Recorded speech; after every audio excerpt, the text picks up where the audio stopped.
केवल रवि किरणों से जिसका संपूर्ण प्रकाशित है अंतर, उस सृजन वाणी में होता तत्वों का सुंदरतम दर्शन। सदर्शन बोध चरण पथ पर अविरत जो बढ़ते हैं मुनिगण, उन देव परम आगम गुरु को शत शत वंदन, शत शत वंदन, शत शत वंदन, शत शत वंदन।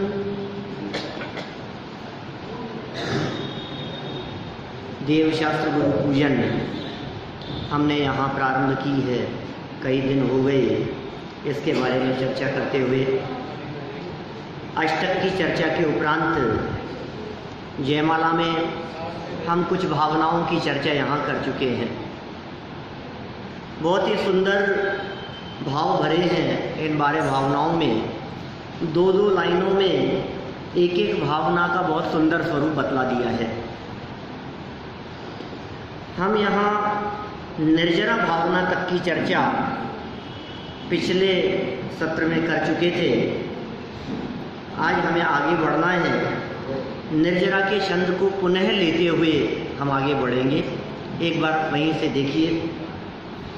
फिर तप की शोधक वाणी जगे, कर्मों की कड़ियाँ टूट पड़े, सर्वांग निजात प्रदेशों से अमृत के निर्जर टूट पड़े। क्या कह रहे हैं ये देखो आप। फिर शब्द जो है ये पिछले शब्द से कनेक्टिंग है। फिर हमने आपसे कुछ बात कहना शुरू किया और हमने कहा फिर पता है क्या हुआ? मैं तो उसके पहले का भी नहीं सुना। फिर से पहले क्या हुआ? माने फिर इस बात का सूचक है कि उससे पहले कुछ हो चुका है। उससे पहले संवर हो चुका है। विकास जी, संवर हुआ उसके पहले। और संवर में क्या होता है? जो कर्म है वो आते हुए रुक जाते हैं, वो संवर कहलाता है। हमने 7 तत्वों की थोड़ी बहुत चर्चा पहले की है पिछले भागों में। जीव, अजीव, आश्रव, बंध, संवर, निर्जरा और मोक्ष 7 है ना तत्व। इनमें जीव हमें अजीव शरीर आदि पर हैं, ठीक है। आश्रव कर्मों के आने को आश्रव कहते हैं। बंध कर्मों का आकर आत्मा के प्रदेशों से चिपक जाना, बंध जाना, वो बंध है, ठीक है। अब संवर या आश्रव और बंध करने लायक नहीं है, लेकिन अपन सोचते, अपने को पता ही नहीं है आश्रव कैसे हो रहा है, बंध कैसे हो रहा है, अपने को दिखता भी नहीं है। आते हुए कर्म हमें दिखते भी नहीं है। तो ये दोनों मिटे कैसे? तो तीसरा उपाय है, वो है संवर। आश्रव को रोकने का उपाय है संवर। माने आते हुए कर्म नहीं आए, कर्मों का आना रुक जाना, कर्म नहीं आ रहे हैं, वो कहलाता है संवर। और जब संवर होता है तो फिर निर्जरा काम की होती है, अदरवाइज निर्जरा का कोई महत्व नहीं है। देखिए, निर्जरा अपनी लाइफ में हो रही है या नहीं? अपनी लाइफ में निर्जरा हो रही है या नहीं, पहले ये बताओ। हो रही है, ठीक है ना। उसको कहते हैं सविपाक निर्जरा। सबके निर्जरा हो रही है। एक इंद्रियों की भी निर्जरा होती है। गाय, भैंस, कुत्ता, बिल्ली सबके निर्जरा होती है। क्या मतलब? समझ में नहीं आया साहब, कैसी बात कर रहे हो आप? निर्जरा तो बहुत अच्छी चीज़ है, निर्जरा से तो मोक्ष हो जाता है, निर्जरा में तो कर्म झड़ते हैं। ऐसी निर्जरा सबके होती है क्या कोई? हाँ, होती है। सुनो भाई, जो भी कर्म हमारे बंधे हैं, जो भी कर्म हमारे बंधते हैं, वे कर्म फल देने के बाद उनका क्या होता है? खत्म। फल देने के बाद में कर्म छूटेंगे ना, या फल देने के बाद भी बंधे रहेंगे? जब अपना काम पूरा हो गया तो कर्म झड़ गए। तो वो जो कर्म झड़ रहे हैं, जो फल देकर के कर्म झड़ गए, उनसे हमारा कुछ भी मतलब सिद्ध होने वाला नहीं है। इसको कहते हैं, दौलत राम जी ने छेड़ाला में चर्चा की। इसी निर्जरा भावना के लिए एक बहुत सुंदर छंद लिखा 5वीं ढाल में। निज काल पाए विधि झरना, तासो निज काज न सरना। क्या कहा भैया, वापस बोलता हूं। निज काल पाए विधि झरना, अर्थ समझ में आ रहा है? निज काल, अपना समय पाकर के, विधि मतलब कर्म और झरना झड़ जाना। निज काल पाए विधि झरना, तासो निज काज न सरना। उससे अपना कोई काम नहीं होगा, तो फिर किससे होगा? दौलत राम जी से पूछा शिष्य ने, तो क्या जवाब दिया? तप कर जो कर्म खिपावे, सो ही शिव सुख दर्शावे। तप के माध्यम से, तपस्या के माध्यम से जो कर्मों की निर्जरा होगी, वो मोक्ष रूपी सुख को दिखाने वाली है। वो कब होती है? बोले पहले तो आते हुए कर्म रुके, कर्मों का आना रुके, एंट्री बंद हो, और फिर अंदर से निकले। जो भूधरदास जी ने लिखा ना अपनी 12 भावना में, पंच महाव्रत संचरण समिति पंच प्रकार।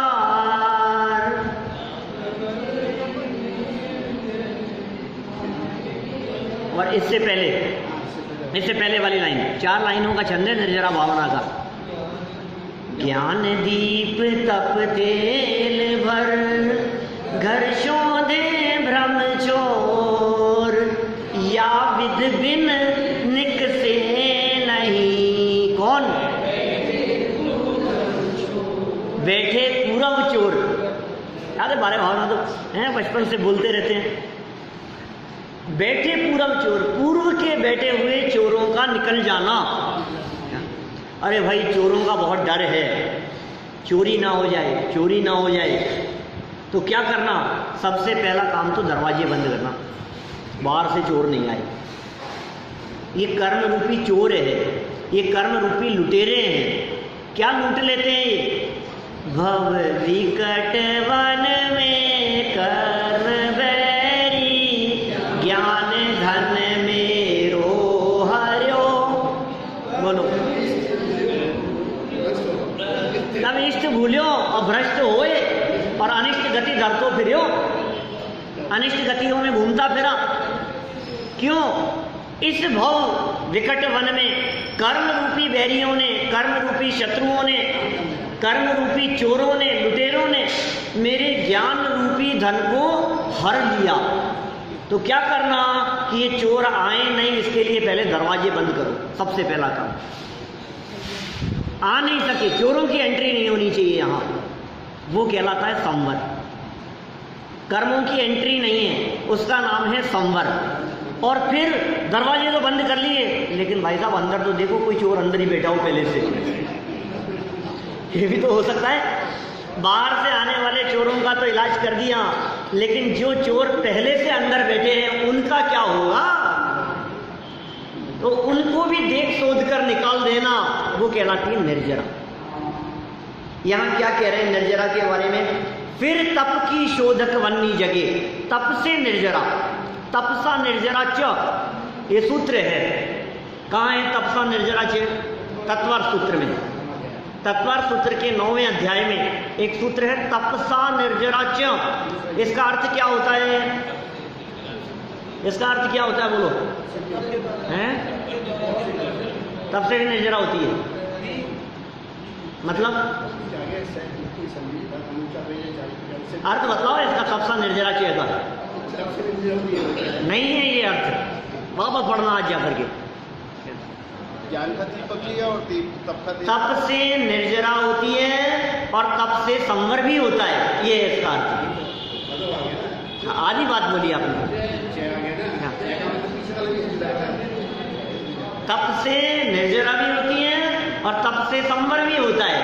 ये कह रहे तप की शोधक, शोधना, देखना, बारीकी से देखने को कहते हैं शोधना। शोधक मतलब शोध करने वाली। वन्नी जगे, अग्नि जागृत हो। देखो शोधक शब्द का जो प्रयोग है ये शोधक शब्द, शोधक, वन्नी, ये दो जो चीज़ें हैं इनके दो तरह से अर्थ कर सकता हूँ मैं। यद्यपि हम कल तो रक्षाबंधन की चर्चा हुई और परसों जो है वो चर्चा में थोड़ी बहुत कर चुका था। आज नए तरह से बात करता हूँ, क्योंकि छंद पढ़ते हैं ना तो अलग अलग तरह के भाव आते हैं। अभी क्या कह रहे हैं, शोधक किसे कहते हैं? किसी भी चीज़ को खोजने की हम बात करें क्या, और शोधने की बात करें क्या, ये जो अपन कहते हैं शोध का भोजन है। शोध का भोजन मतलब क्या? शुद्ध, बहुत बारीकी से देख करके बनाया हुआ है। शोध कर क्या, बहुत सावधानी से। शोधक मतलब बहुत सावधानी से देख करके। भाई साहब इतनी सावधानी रखी है कि किसी भी जीव की इसके बनने में विराधना नहीं हुई। इतना शोध करके बनाते हैं और फिर भी मुनिराज जब खाते हैं सोधे हुए भोजन को भी शोध के खाते हैं। बोलो फिर भी हो जाता है। ये क्या कह रहे हैं, शोधक, तो शोधने के लिए, बारीकी से देखने के लिए। कहाँ देखने के लिए? अरे अंदर में कर्मों की निर्जरा का सवाल है तो बहुत बारीकी से देखना। जो अंदर में आत्म प्रदेशों के किसी कोने में पिछले जन्मों के, भवों के, पिछले समयों के बांधे हुए कर्म कहीं छिप करके न बैठे हो, इसलिए शोध करने वाली वन्नी मतलब अग्नि दीपक के समान। क्या? शोध करने वाली अग्नि दीपक के समान। क्योंकि क्या होता है, उस जमाने में लिखी हुई पंक्तियां हैं, लाइट नहीं हुआ करती थी। क्या? आज के 60-70 साल पहले लिखी गई पंक्तियां हैं। और उन्होंने भी जो पंक्तियां लिखी भूदरदास जी ने, उस जमाने में तो थी नहीं लाइट। इस जमाने में फिर कहीं कहीं आ गई होगी 70 साल पहले। तो क्या कह रहे हैं, तप की शोधक वन्नी जगह, माने हमें यदि किसी चीज को ढूंढना है, खोजना है, तो अग्नि शोध करने में सहयोगी बनती है। अग्नि किसी चीज को सर्च करने में, तलाशने में, ढूंढने में वो सहयोगी होती है।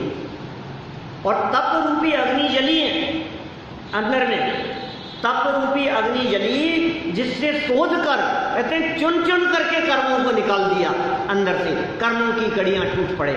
एक तो ये अर्थ है इसका।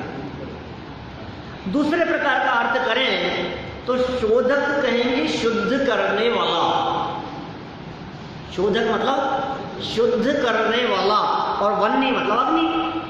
तो शुद्ध करने वाली अग्नि मतलब जिस तरह से सोने को शुद्ध करना हो तो उसे अग्नि में तपाते हैं,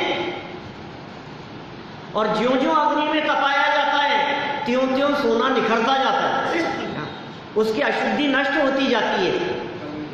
तो तप की शोधक वन्नी जगह, माने उस अग्नि में तप के माध्यम से क्या होगा कि जिस तरह से गोल्ड अग्नि में जलाने पर, रखने पर उसकी कालीमा जल जाती है, उसकी अशुद्धता और मैल जल जाता है, नष्ट हो जाता है, उसी तरह से अंदर में कर्म रूपी शोधक अग्नि जब जलेगी, तप रूपी अग्नि जब जलेगी, तो ये कर्मों की कड़ियां तड़ तड़ तड़ टूट पड़ेगी।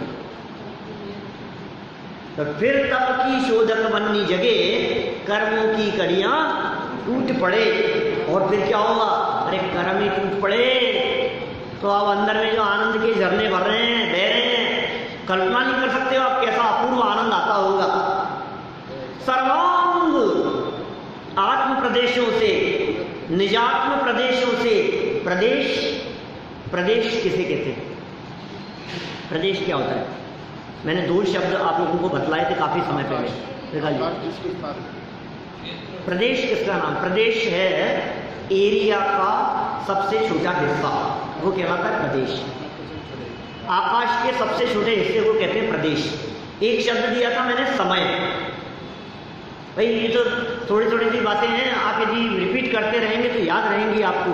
प्रयोग होते हैं तो बस कुछ नहीं, यहाँ तो प्रयोग हो गया निजात्म प्रदेशों से। अब आपको प्रदेश समझ में आना चाहिए, प्रदेश क्या होता है।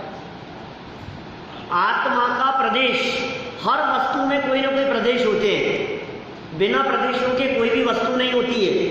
हमने 6 सामान्य गुण भी पढ़े थे, द्रव्य गुण पर्याय वाला भी एक चैप्टर पढ़ा था, मुझे मालूम है बहुत लोगों के दिमाग से साफ हो गया होगा।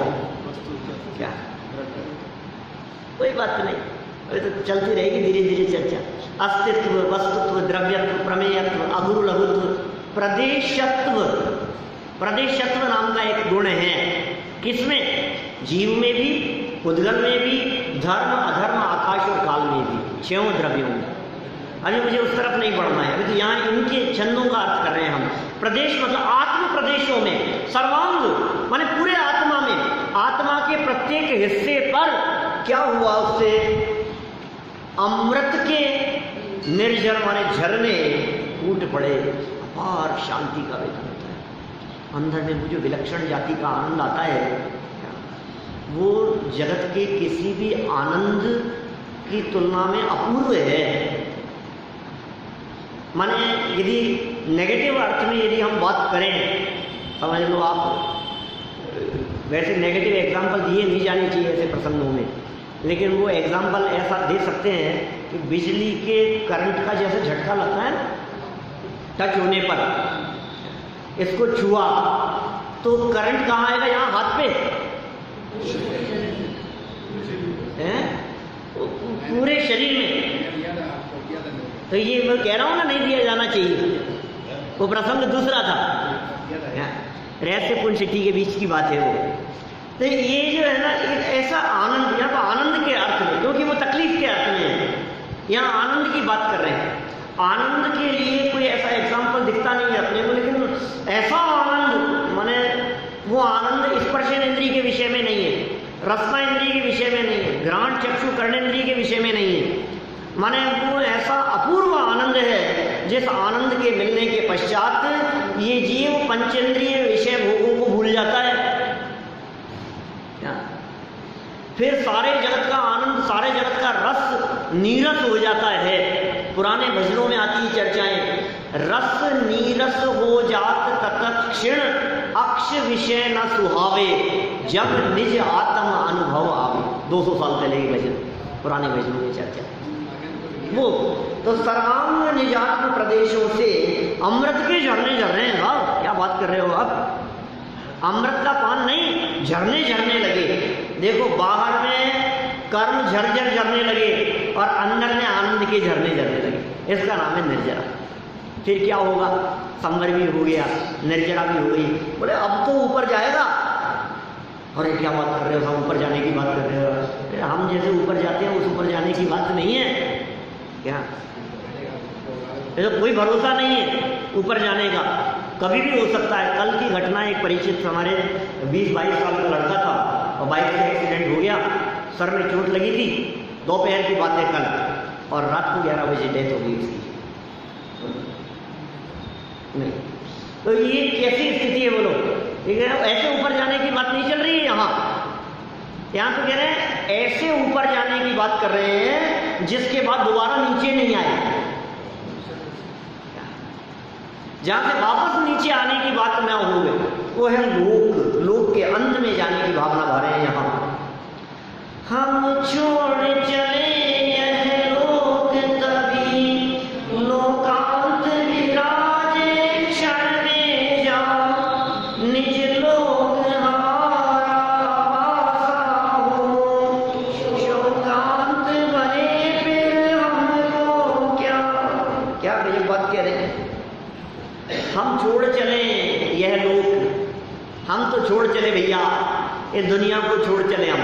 क्या जग में ना हमारा कोई था, हम भी न रहे जग के साथी।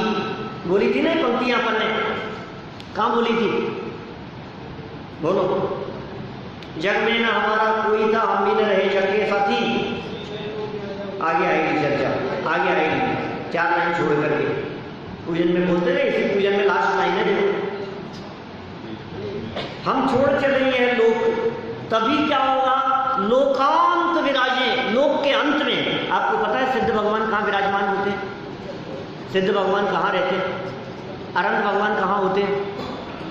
अनंत परमात्मा कहाँ रहते हैं? व्यवहार से बात कर रहा हूँ, उपचार का सद्भुत व्यवहार में से अनंत परमात्मा कहाँ रहते हैं? पृथ्वी से 5000 धनुष ऊपर समम शरण में रहते हैं तीर्थंकर परमात्मा। सामान्य अरहंत परमात्मा जो होते हैं, जो तीर्थंकर नहीं है और अरहंत हो गए हैं, वे भी इस धरती से 5000 धनुष ऊपर चले जाते हैं, अधर रहते हैं, नीचे कमल की रचना होती है और सारी गंगुटी वगैरह जैसी व्यवस्था होती है। अधर रहते हैं ऊपर आसमान में, अनंत परमात्मा इसी लोक में।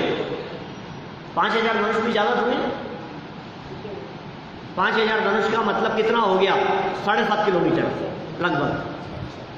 फ्लाइट उड़ती है तो 7.5 किलोमीटर को बहुत ज़्यादा नहीं है। तो फिर अरहंत अवस्था के बाद सिद्ध अवस्था की जब प्राप्ति होती है तो कहाँ चले जाते हैं? कि और ऊपर। कि और ऊपर कहाँ? स्वर्गों को भी क्रॉस करते हुए 16 स्वर्ग, ग्रेवे, कानुजी, शनुत्तर आदि सर्वर सिद्धि को पार करते हुए लोक के अंत में टॉप पर जाकर के विराजमान हो जाते हैं। लोकांत विराजे क्षण में या क्षण मात्र में ही लोक के अंत में जाकर के विराजमान हो जाएंगे। हम अपनी बात कर रहे हैं। और निज लोक हमारा वासा हो। वास मतलब रहने का स्थान, निज लोक। कहाँ रहेंगे आप? सारी दुनिया ये कहेगी कि वहाँ रहते हैं और सच्चाई ये है कि हम अपने आप में रहेंगे। निज लोक हमारा वासा हो। कहाँ रहते हैं अनंत परमात्मा?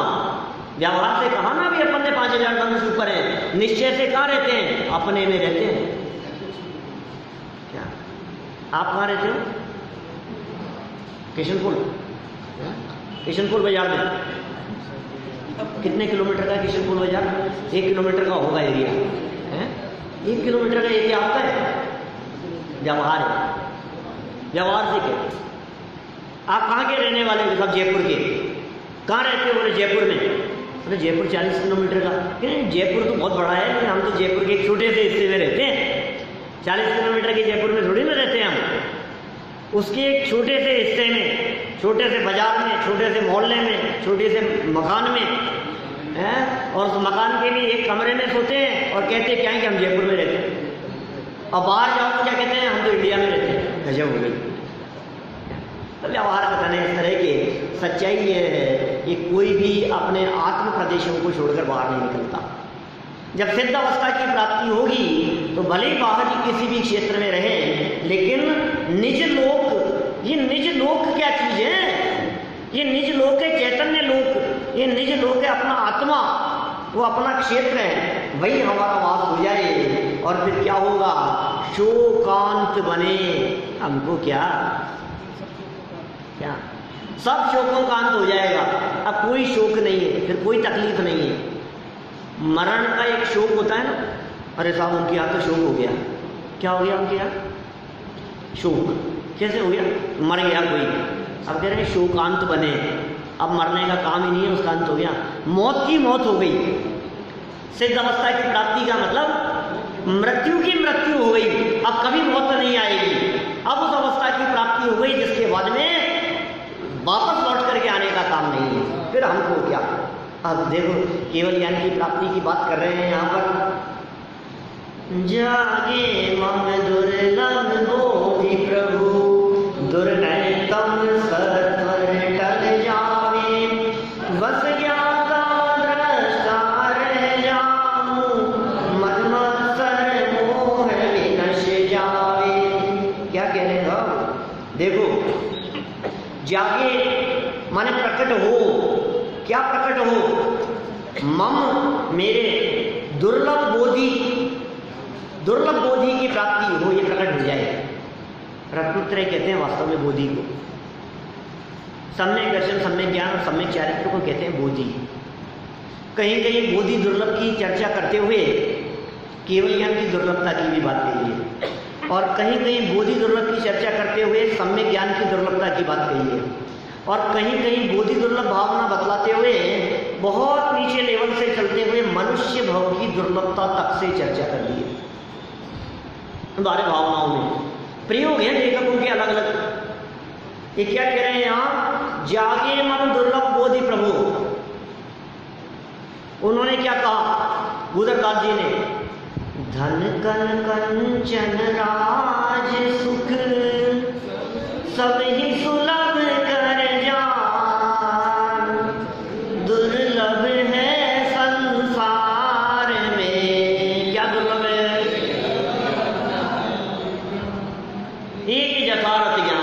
सच्चा ज्ञान, सम्यक ज्ञान की प्राप्ति होना ये बहुत दुर्लभ है। दुनिया में आपको सच्ची बात कहने वाले बहुत कम मिलेंगे ही नहीं। वो वही बात कहेंगे जो आपको अच्छी लगने वाली बात होगी, प्रभावित होकर के बात करेंगे वो, क्योंकि जानते ही नहीं, पहले तो खबर नहीं है, फिर दूसरी बात फंसाने वाले बहुत हैं दुनिया में, उलझाने वाले बहुत हैं। सम्यक ज्ञान की प्राप्ति होना ये महान दुर्लभ है। एक इंद्रिय दशा में ज्ञान नहीं होता, तो वहां से निकल करके दो इंद्रिय दशा की प्राप्ति होने में कुछ ज्ञान बढ़ता है। पेड़ पौधों को कितना सा ज्ञान है, ज्ञान तो है लेकिन बहुत कम है। फिर दो इंद्रिय हो गए, लट मटर में निकल गई, अब क्या होगा उसका, क्या ज्ञान है उसको। तीन इंद्रिय चींटी, चार इंद्रिय मक्खी मच्छर, पंचेंद्रिय बोलो छिपकली आदि, मेंढक आदि, क्या है शिवक्षम की स्थिति, क्या है ज्ञान की स्थिति। ये भाई साहब बहुत दुर्लभता से बढ़ते बढ़ते मनुष्य जीवन मिल गया है हमारे, बहुत दुर्लभता से मिल गया है। एक एक क्षण जा रहा है हमारा, बहुत दुर्लभ है। एक एक क्षण मृत्यु नजदीक आती जा रही है, मौत नजदीक आ रही है हर पल, अंदाजा ही नहीं है हमारे को। ये सोच रहा है मैं बढ़ रहा हूँ, मैं बड़ा हो रहा हूँ, आगे बढ़ रहा हूँ, मैंने इतना कमा लिया, मैंने इतना इकट्ठा कर लिया, कुछ नहीं है। क्या कर लिया आपने? मौत नजदीक आती जा रही है हर पल। ये दुर्लभ काम हो जाए, बोधि की प्राप्ति, सम्यक ज्ञान की प्राप्ति, भेद विज्ञान। मैं शरीर से भिन्न चैतन्य तत्व हूं, इसकी पहचान का नाम है बोधि, रत्नत्रय। प्रभु जागे, ये जागृत हो जाए। हे प्रभु मैं ये भावना पाता हूं कि ये बोधि की प्राप्ति हो जाए, जो कि अत्यंत दुर्लभ मतलब लभ कहते हैं प्राप्त करना, और दुर मतलब बहुत दूर। जिसे प्राप्त करना बहुत कठिन हो वो कहलाता है दुर्लभ। लभ मतलब प्राप्त करना, और दुर्लभ मतलब मुश्किल है, प्राप्त नहीं कर सकते आप। क्या प्राप्त करना मुश्किल है? अरे साहब पैसा कमाना बहुत मुश्किल है आज के जमाने में। क्या सोना बहुत मुश्किल है, राष्ट्रपाट संपदा मिल जाना आसान काम थोड़ी है। लोग बहुत उसमें ऐसा गर्व करते हैं, आपको पता नहीं कुछ नहीं था, मैंने क्या कमाया है, मैंने अपनी बुद्धि से, अपनी योग्यता से मैंने आज ये सब हासिल कर लिया। धन कन कंचन राज सुख सब ही सुलभ है, बहुत सुलभ है, कुछ कठिन नहीं है। पूर्वकृत पुण्य का उदय थोड़ा सा आता है और व्यक्ति फर्श से अर्श पे पहुंच जाता है, लेकिन पाप कर्म का उदय आने में देर नहीं लगती, अर्श से पुनः फर्श पे आ जाता है। बोलो, यहां से वहां चढ़ गया था, वहां से जितना ऊपर चढ़ेगा वहां से गिरने पर तकलीफ भी होती होगी। सुलभ है सब, जितनी वस्तुओं की प्राप्ति होना है सुलभ सुलभ सुलभ सुलभ सुलभ, सारे जगत में सब बातें सुलभ है। इसलिए जो चीजें सुलभ है वो नहीं चाहता हूं मैं, वो नहीं चाहिए मेरे को। क्या चाहिए आपको? जाचू नहीं सुरवास गुनी नर राज परिजन साथ जी। क्या चाहिए बोल? राज्य मिल जाए तेरे को? नहीं चाहिए भैया, तो नींद उड़ जाती है वैसा। राज्य संभालना आसान काम नहीं है। क्या कह रहे हैं? जांचू नहीं मांगता हूं मैं सुरवास पुण्य नर राज परिजनों का साथ, कुछ नहीं चाहिए। कि धन चाहिए कि नहीं चाहिए? कण चाहिए। कण क्या होता है? अनाज, धान्य, भोजन सामग्री। कहते हैं ना चींटी को कण और हाथी को मन, अपने भाग्य से मिल जाता है। अपने अपने भाग्य से सबको सब मिलता है, इसलिए उसमें कुछ दम नहीं है। और ये कह रहे हैं जिस चीज की प्राप्ति तुझे आज तक कभी नहीं हुई वो दुर्लभ है। जो अनंत बार प्राप्त करके छोड़ दिया उसमें क्या दुर्लभ? सब ही सुलभ कर जान, जागे मम दुर्लभ बोधि प्रभु। और दुर्नय तम मतलब अंधकार, सत्वर मतलब शीघ्र ही, और टल जावे। क्या कहा? दुर्नय दुर्नय क्या होता है? नय कहते हैं अपेक्षा से जानना, वो नय कहलाता है। नय कहलाता है सम्यक ज्ञान का अंश, और दुर्नय कहते हैं मिथ्या ज्ञान, मिथ्यात्व। कुनय, कुनय शब्द का प्रयोग किया उसमें आलोचना पाठ में। कुनय, आलोचना पाठ बोलते हैं कभी? देखो आलोचना पाठ की लाइन बोलता हूं। विपरीत एकांत विनय के संशय ज्ञान, क्या काय के? कुनय, कुनय, कुनय कहो दुर्नय कहो एक ही बात है। नय का अपोजिट मिथ्यात्व, वो दुर्नय वो कुनय है। एक है दुर्नय रूपी अंधकार, मिथ्यात्व रूपी अंधकार शीघ्र ही टल जावे, बस ज्ञाता दृष्टा रह जाऊं, मद मत्सर मोह विनश जावे। क्या क्या कह रहे हैं? बस ज्ञाता दृष्टा रह जाऊं मैं, केवल ज्ञान की प्राप्ति, ज्ञाता दृष्टापन, पर पदार्थों के प्रति अंश मात्र आसक्ति नहीं, रह जाऊं। मद मतलब घमंड, और मत्सर शब्द का अर्थ दिया डाह, माने जलन, ईर्ष्या। ये भी उसी तरह का सूचक है। ये विनश जावे, किसी के प्रति कोई विद्वेष का भाव नहीं रहे, कोई घमंड का भाव नहीं रहे, पर से अनासक्त, और क्या मोह भी नष्ट हो जावे, ये मेरी भावना है। तो तुम धर्म नहीं करना चाहते हो क्या? धर्म नहीं चाहते हो तुम? अरे यही तो धर्म है। देखो सब छूट जाते हैं। क्या लोग कहते हैं सच्चा साथी कौन है, ये तो बताओ। इस संसार में कोई साथी नहीं दिखता है हमारे। संयोग है सर्वत्र पर साथी नहीं संसार में। ये बहुत मार्मिक लाइन कह दी नीचे। चिररक्षक धर्म हमारा हो धर्म हमारा चिर साथी, जग में न हमारा कोई था।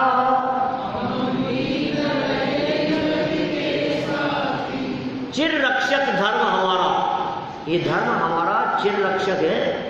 चिर मतलब लंबे काल तक, चिरंजीव,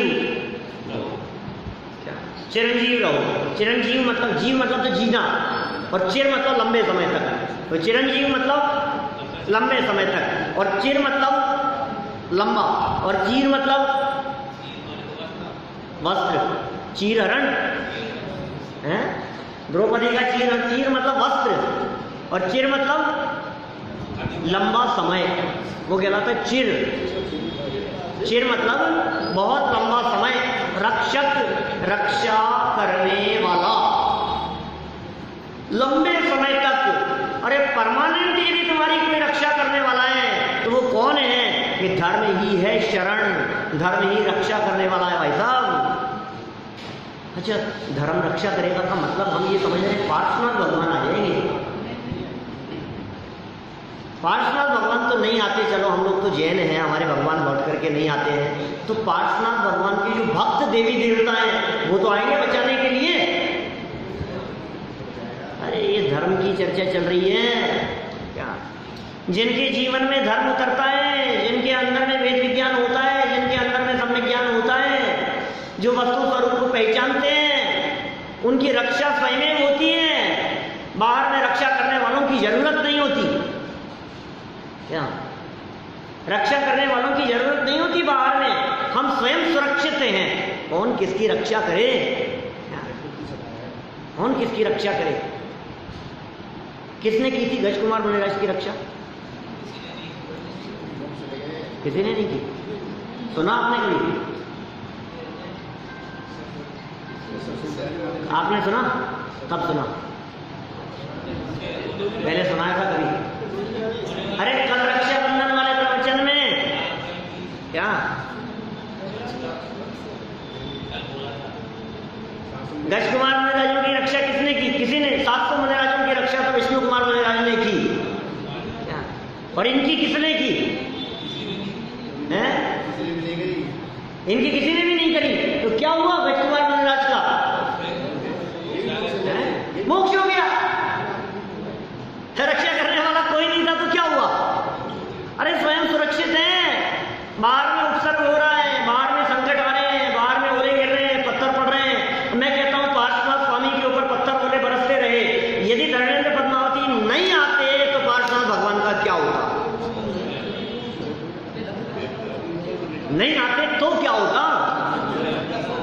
होता क्या? कुछ भी नहीं होता। अपने स्वरूप में लीन थे, स्वयं सुरक्षित थे, उन्हें जरूरत नहीं थी धर्मेंद्र पद्मावती की। धर्मेंद्र पद्मावती आए, वो अपने राग से आए, वो अपनी भक्ति की भावना से आए, ठीक है ना, अपने पूर्व भाव के उपकार को स्मरण करके आए, वो आए थे क्या। लेकिन नहीं भी आते कोई फर्क नहीं पड़ता है क्या? जैसे ऐसा हो कि दारा सिंह का किसी के साथ में लड़ाई हो रही हो और 2 साल का बच्चा आकर के कहेगी मैं बचा लूंगा आपको, और तू क्या बचाएगा? ऐसी हालत है ना। पार्श्वनाथ भगवान 3 लोग के नाथ होने वाले, जन्म से अतुल्य बल के धनी हैं, जन्म के अतिशय हैं उनके, अब उनको किसी को बचाने वाले की जरूरत है? ये सब व्यवहार के कथन है। इन्होंने बचा लिया, इन्होंने रक्षा कर ली, उन्होंने ऐसा कह दिया। सच्चाई ये है कि जिनके हृदय में धर्म बसता है वे स्वयं सुरक्षित होते हैं। कि साहब हमारे हृदय में धर्म होगा तब तो फिर एक्सीडेंट नहीं होगा ना हमारा। क्या पागलपन की बात कर रहे हैं? इन चीजों में क्या दम है कि साहब धर्म यदि हमारे जीवन में होगा फिर तो हमारे घर से चोरी नहीं होगी ना कभी, फिर तो कोई नुकसान नहीं होगा ना, फिर तो हमारे बिजनेस की सुरक्षा होगी ना। लोग नींबू मिर्च टांग देते हैं दुकान पे, हाय के लिए, रक्षा के लिए, रक्षा के लिए, नजर नहीं लगे तो अब नींबू मिर्च की जगह अपना धर्म रक्षा कर लेगा। अरे इसका नाम रक्षा नहीं है। पुण्य पाप कर्म का उदय जैसा भी आना हो सो आएगा, लेकिन पुण्य पाप कर्म का उदय आने पर भी, पाप का उदय आने पर भी और पुण्य का उदय आने पर भी मैं उससे भिन्न एक व्यायक तत्व हूं, ये सुरक्षित हूं मैं अपने आप में। ये पाप कर्म का उदय मेरा कुछ बिगाड़ नहीं सकता, इसका नाम है रक्षा। क्या बिगाड़ लेगा बताओ मेरे को? क्या बिगड़ गया ये तो बताओ। पाप कर्म के उदय में सेठ सुदर्शन के ऊपर इल्जाम लगा दिया गया, लांछन लगा दिया गया। पाप कर्म का उदय, निंदा और आलोचना हो गई। सेठ सुदर्शन से पूछा आपका कितना बिगड़ रहा है, आपको कहना है अपनी सफाई में कुछ? क्या कहें, पाप कर्म के उदय में सारी सफाई भरी रह जाती है। जब उदय पाप का आता है तो सफाई काम नहीं करती है, और पुण्य का उदय होता है तो सफाई देने की जरूरत नहीं पड़ती है। क्या ये उदय का खेल है? क्या करें वो लोग? अपने कर्म के उदय का विचार करके ज्ञानी धर्मात्मा शांत रहते हैं। ये निंदा हो रही है, निंदा हो रही है, बिगड़ रही है, लोग थू कर रहे होंगे, मेरा क्या बिगड़ गया ये बताओ उससे, मुझ में क्या बिगड़ गया? कुछ भी नहीं। धर्म ही शरण है। पाप कर्म के वजह में धर्म शरण है, बिजनेस में नुकसान हो जाने पर धर्म शरण है, हार्ट अटैक हो जाने पर धर्म शरण है, दुर्घटना हो जाने पर धर्म शरण है, प्रतिकूल परिस्थितियां बनने पर धर्म शरण है, चिर रक्षक धर्म हमारा हो। ये 4थे नंबर की शरण थी। आप जानते हैं ना कितने लोग शरण है मास्टर साहब? शरण कितने? 4। अर्हन्ते शरणं पवज्जामि। दूसरा सिद्धे शरणं। तीसरी शरण कौन है? और चौथा शरण कौन है? केवली पन्नतम धम्मम शरणं पवज्जामि। पवज्जामि मतलब क्या होता है? पवज्जामि मतलब क्या होता है? बस अरे ये पवज्जामि मतलब जाता हूं। पवज्जामि मतलब जाता हूं। केवली पन्नतम। पन्नतम मतलब कहा गया। बालकों पाठमाला भाग 1 से शुरू करो, यदि नहीं आ रहे ये शब्द तो वापस। क्या ये गलती से आ गए अपन यहाँ वितरक विज्ञान भाग 2 तक आगे पढ़ लिया बस, उसके तो हो गए सब। अब क्या जरूरत है अपने? केवली माने भगवान, अनंत भगवान। पन्नतम मतलब कहा गया। पन्नतम मतलब कहा गया। केवली पन्नतम धम्मम धर्म, शरणम शरण में, पवज्जामि जाता हूं। केवली भगवान द्वारा बतलाए गए धर्म की शरण में जाता हूं। सच्चा धर्म गच्छामि माने भी जाना होता है। गच्छ धातु भी जाने के अर्थ में प्रयोग की जाती है ना। पवज्जामि मतलब भी जाना होता है। तो मैं कहाँ जाता हूँ, किसकी शरण? बोले ये 4 ही शरण है, 5वीं शरण मत तलाशना। कि बहुत बड़ा नुकसान हो गया साहब, मैं तो जा रहा हूँ रिपोर्ट करवाने के लिए।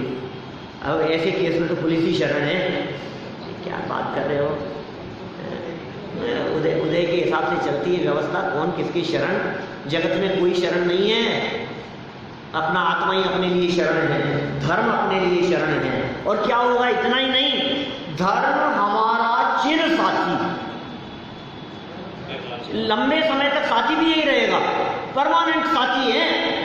पिछले समयों में, पिछले जन्मों में, पिछले भवों में, पिछली लाइफ में हमारी यदि किसी ने रक्षा की है तो धर्म ने रक्षा की है, और कोई नहीं। देखो, धर्म जो रक्षा करने वाला है, ये धर्म की बात कर रहे हैं, पुण्य मत समझना। यद्यपि पुण्य के उदय में भी रक्षा होती है। कई लोग कहते हैं अरे साहब वो तो कोई पहले का कुछ दिया दिया आड़े आ गया कुछ, क्या इसलिए बच गए आज तो। लेकिन ऐसे संकट में फंसी गए थे आज तो, फंसते फंसते बस बच ही गए। कैसे बच गए? कुछ आड़े आ गया कोई पुराना, एक तो अर्थ प्रयोग ऐसे। और दुनिया में कुछ लोग ऐसे भी हैं जो अपनी बात नहीं करते, वो कहते हैं हम तो कुछ धर्म कर्म करते नहीं हैं, हमारे अम्मा जी बहुत करते हैं, उनका कुछ किया गया वो अपने काम आ गया। ये जैन धर्म में ऐसा नहीं होता। दादाजी का कर्म आपके काम नहीं आएगा, दादी जी का कर्म आपके काम नहीं आएगा, उनका पुण्य उनके साथ में और आपका पुण्य पाप कर्म आपके साथ में। इसलिए किसी का अपने काम आ जाए, किसी का सहयोग अपने हो जाए, किसी और के कर्मों का फल हमें भोगना पड़े। दुनिया में इस तरह के वाक्य बहुत चलते हैं, उनकी करनी के फल हैं हमें भुगतने पड़ रहे हैं। नहीं आता है, नहीं आता है। वो आपके पुण्य का उदय है, आपके पुण्य का उदय नहीं हो तो उसी घर में से निकाल दिया जाए आपको। बोलो कि साहब पिताजी ने कमाया था, अब वो हमारे काम आ रहा है, तो उनका कमाया हुआ हमारे काम आ रहा है ना? कि नहीं, ये जिसे आप कमाना कहते हो, धन दौलत आदि, इसे कमाई नहीं कहते हैं। उन्होंने जो अपना पुण्य पाप कमाया था वो अपने साथ लेकर के चले गए, और हमें जो मिल रहा है ये अपने पुण्य पाप कर्म के उदय के हिसाब से मिल रहा है। उसमें आपका उदय काम कर रहा है। यहाँ तो धर्म की रक्षा की बात है भाई, उदय की रक्षा की बात नहीं है। चलो क्या कह रहे हैं, फिर क्या करें साहब? धर्म ही हमारी रक्षा करने वाला है तो फिर बतलाओ। अच्छा, आपको पता लग जाए कि आपको इस केस में कौन बचा सकता है, इस बात का आपको पता लग गया, तो फिर आप उसको छोड़ करके किस किस के पास जाओगे? उसी के पास जाएंगे। ऐसा ऐसा पागल कौन होगा? जब हमें पता लग गया कि हमें बचाने वाला यही है, तो फिर उसे छोड़ के किसी और के पास में जाना चाहिए क्या? अब हमें क्या पता लग गया यहाँ?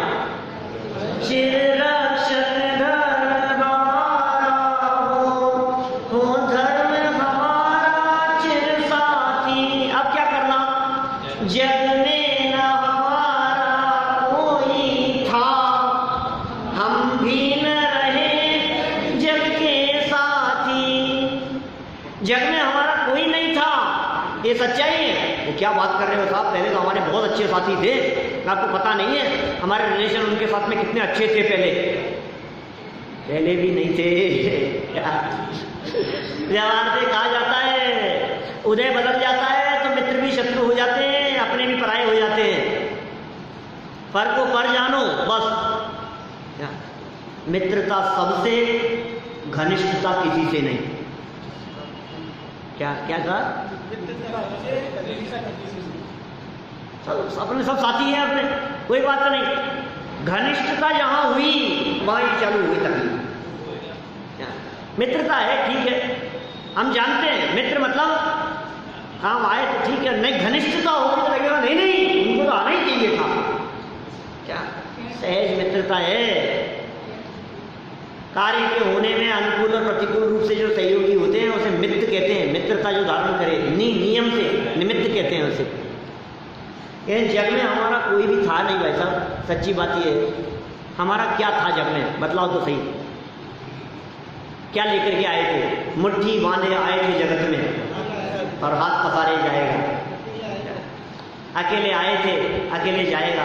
क्या था तुम्हारा? तुमने जबरदस्ती यहाँ आकर अपना अपना अपना हड़प लिया तुमने। ये सब अधिकारी तो जमा रखा है ना हमने, हमारा तो कुछ भी नहीं था। ये कहता नुकसान हो गया।